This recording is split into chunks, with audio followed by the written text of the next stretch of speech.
بسم اللہ الرحمن الرحیم۔ صرف 5 منٹ کا مدرسہ قرآن و حدیث کی روشنی میں 304واں دن 4 ذی القعدہ۔ نمبر 1، اسلامی تاریخ۔ منا بیت اللہ کے مشرق میں 3 میل کے فاصلے پر وادی محصر ہے۔ وادی محصر سے جمرہ عقبہ تک ایک وسیع میدان ہے۔ یہیں پر جب شیطان نے 3 مرتبہ حضرت ابراہیم علیہ السلام و اسماعیل علیہ السلام کو بہکانے کی کوشش کی تھی تو حضرت ابراہیم علیہ السلام نے بسم اللہ پڑھ کر اس کو کنکری ماری تو وہ راستہ سے ہٹ گیا۔ اسی کی یاد میں یہاں پر جمرہ عقبہ، جمرہ وسطیٰ اور جمرہ اولا کے نام کے 3 ستون بنا دیے گئے ہیں۔ انہی جمرات پر حاجی لوگ 10 سے 12 ذی الحجہ تک کنکریاں مار کر سنت ابراہیمی کی یاد تازہ کرتے ہیں۔ منا سے قریب وادی محصر میں حاجیوں کو قیام کرنا ممنوع ہے، کیونکہ اسی جگہ پر ابرہہ نامی بادشاہ اور اس کی فوج کو اللہ کے حکم سے ابابیل پرندوں نے کنکریوں کے ذریعے ہلاک کر دیا تھا اور اللہ تعالی نے اپنے گھر کی حفاظت فرمائی تھی۔ نمبر 2، حضور صلی اللہ علیہ وسلم کا معجزہ، زخمی پیر کا اچھا ہو جانا۔ کعب بن اشرف یہودی کے قتل کے موقع پر زید بن معاذ رضی اللہ عنہ کے پیر پر تلوار کا زخم آ گیا تھا۔ آپ صلی اللہ علیہ وسلم نے ان کے زخم پر اپنا مبارک تھوک ڈال دیا تو وہ اسی وقت ٹھیک ہو گیا۔ نمبر 3، ایک فرض کے بارے میں، بیوی کے ساتھ اچھا سلوک کرنا۔ قرآن میں اللہ تعالیٰ فرماتا ہے، عورتوں کے ساتھ حسن سلوک سے زندگی بسر کرو۔ فائدہ، اپنی بیوی کے ساتھ اچھائی کا معاملہ کرنا اور اچھے سلوک سے زندگی گزارنا بہت ضروری ہے۔ نمبر 4، ایک سنت کے بارے میں، احرام باندھے تو اس طرح تلبیہ کہے۔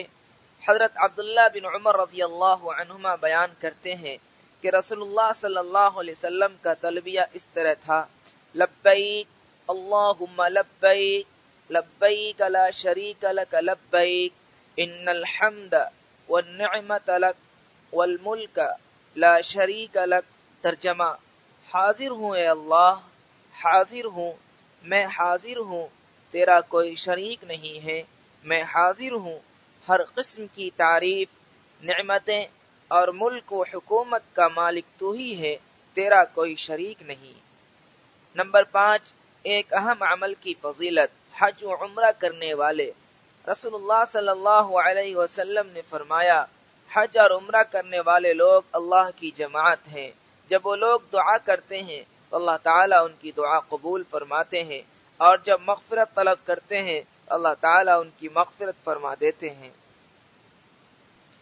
نمبر 6، ایک گناہ کے بارے میں، رسول صلی اللہ علیہ وسلم کے حکم کو نہ ماننا۔ قرآن میں اللہ تعالیٰ فرماتا ہے، جو لوگ رسول اللہ صلی اللہ علیہ وسلم کے حکم کی خلاف ورزی کرتے ہیں ان کو اس سے ڈرنا چاہیے کہ کوئی آفت ان پر آ پڑے یا کوئی دردناک عذاب ان پر آ جائے۔ نمبر 7، دنیا کے بارے میں، دنیا کا سامان چند روزہ ہے۔ قرآن میں اللہ تعالیٰ فرماتا ہے، دنیا کا سامان کچھ ہی دن رہنے والا ہے، اور اس شخص کے لیے آخرت ہر طرح سے بہتر ہے جو اللہ تعالیٰ سے ڈرتا ہو، اور قیامت میں تم پر ذرہ برابر بھی ظلم نہ کیا جائے گا۔ نمبر 8، آخرت کے بارے میں، جنت کے درختوں کی سریلی آواز۔ رسول اللہ صلی اللہ علیہ وسلم نے فرمایا، جنت میں ایک درخت ہے جس کی جڑیں سونے کی اور اس کی شاخیں ہیرے جواہرات کی ہیں۔ اس درخت سے ایک ہوا چلتی ہے تو ایسی سریلی آواز نکلتی ہے جس سے اچھی آواز سننے والوں نے آج تک نہیں سنی۔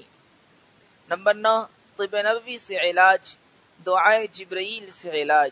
حضرت عائشہ رضی اللہ عنہا بیان کرتی ہیں کہ جب رسول اللہ صلی اللہ علیہ وسلم بیمار ہوئے تو جبرائیل علیہ السلام نے اس دعا کو پڑھ کر دم کیا، بسم اللہ یبریک ومن کل داء یشفیک ومن شر حاسد اذا حسد وشر کل ذی عین۔